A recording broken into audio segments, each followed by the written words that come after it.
प्रथम तिमोथी अध्याय 6।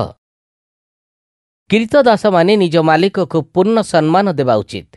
सेमाने सेपरी कले परमेश्वरंक नाम एवं ख्रीष्टियान उपदेश गुड़िक समालोचित हेब नाही। केतक कीर्तदास मानक मालिक माने विश्वासी अटंती। अतएव सेही दास माने सेही मालिक मानंकु भाई बोली भाबी सेमानंकु कम सम्मान देखाइबा उचित नुहे।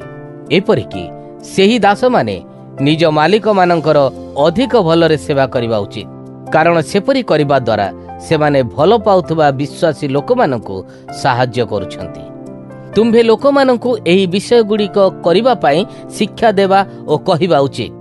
केते लोक भंड शिक्षा देबे, सेमाने आम प्रभु जीशु ख्रीष्टंकर सत्य शिक्षा सहित एकमत होंती नाही। परमेश्वरंकर सेवा करिबार सत्मार्ग सहित मिली जाउथिबा शिक्षा सेमाने ग्रहण करंती नाही।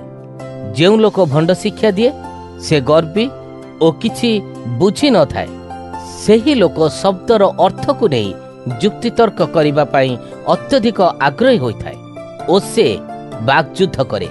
एगुड़िक द्वारा कली, ईर्षा, अपमान ओ संदेह आसीथाए। ताहा मंद मन थिबा लोकमानंक मध्यरे सीमाहीन जुक्तितर्क आरंभ करे, कुतर्क को मध्य ताहा आमंत्रित करे। सेही लोक माने सत्य को हराई बसिछंती। सेमाने भाबंती जे परमेश्वरंक सेवा करिबा हेउछि धनी हेबार एक उपाय। जदि जणे लोक ता पाखरे जहा अछि सेतिकिरे संतुष्ट रहे, ताहेले प्रकृतरे परमेश्वरंकर सेवा द्वारा सेही लोक बहुत धनी होई जाए। पृथ्वी को आसिला बेले आंभे किछि आनी नथिलु ओ जेतेबेले आंभे मरिचिबा एठारु किछि नै जाय परिबा नाही। अतः जदि आंभर खाइबा ओ पिंधिबा जिनिस अछि, आंभे सेतिरे संतुष्ट रहिबा। जेउ माने धनी हेबाकु चाहुछंती सेमाने प्रलोभन फांदरे पड़ी जांती। अनेक मूर्खतापूर्ण ओ दुख देउथिबा विषय गुड़िक पाई सेमाने इच्छा पोषण करंती। से गुड़िक लोक मानंकु नष्ट करी तली तलांत करदिए। धनर लोभ समस्त प्रकार मंदर कारण। अधिकरु अधिक धन पाइबा लोभरे केते लोक सत्य विश्वास को छाड़ी दैछंती, किंतु सेपरी करिबा द्वारा सेमाने निज उपरकु अनेक दुख टाणी आनिछंती। किंतु तुम्भे जणे परमेश्वरंकर लोक, अतएव तुम्भे सेही सब विषय ठारू दूरे रहिबा कथा। धार्मिक भावरे रहिबा पई चेष्टा कर, परमेश्वरंकर उपासना कर।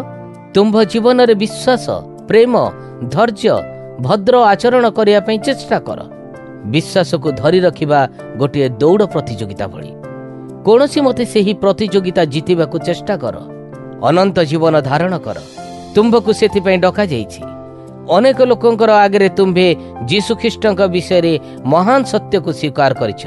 परमेश्वर ओ ख्रीष्ट जीशुंक आगरे मु तुम्भकु ही आदेश देउछि। पंतिय पिलातंक आगरे ठिया होइथिबा बेले ख्रीष्ट जीशु सेही एका महान सत्यटी को स्वीकार करथिले।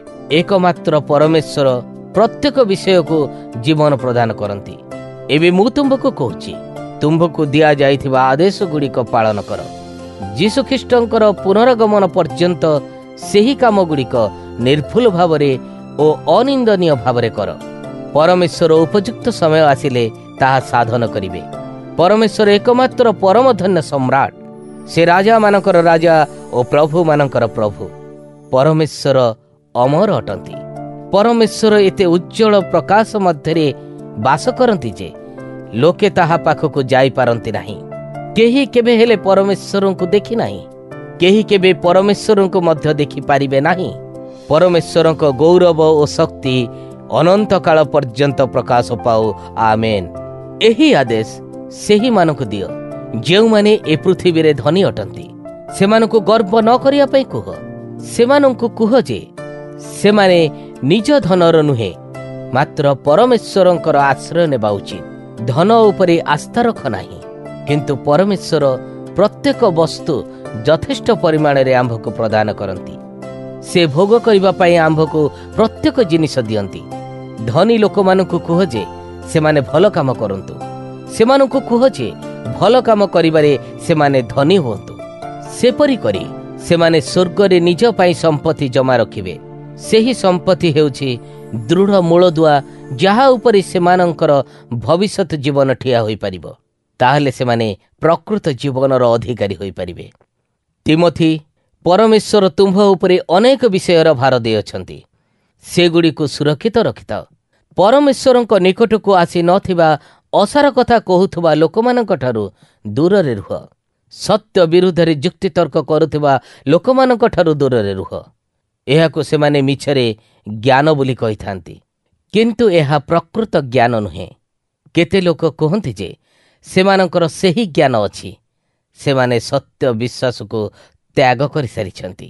परमेश्वरଙ୍କ अनुग्रह तुम्भ समस्तଙ୍କ सहित रहु।